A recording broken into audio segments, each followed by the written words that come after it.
Well, Uriel, here's your small block Ford, just got done running it. Give you a description of this combination. It's got the AFR cylinder heads on it. It's EFI, obviously, 4M manifold. Got the Accufab throttle body. Holley Terminator X. It's got the March serpentine belt set up on the front. Rear sump oil pan. Custom grind hydraulic roller. Take you in there and show you how it ran. Alrighty, 3,500, 494 foot-pounds of torque, peaks torque 526, peaks horsepower 526. So I kind of want to point out something that's kind of interesting. So yesterday we did another combination 520, pretty much a duplicate but a whole different motor. And yesterday's weather was extremely hot. This morning's nice and cool. So two totally different days.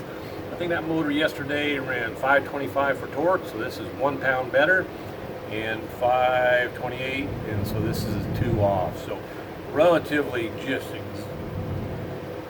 exactly the same as far as power. So take my hat off to the shop, all the consistent work and process, the EFI, everything of that nature. So just try to emphasize the quality control aspects here at Prestige, and get in a crate.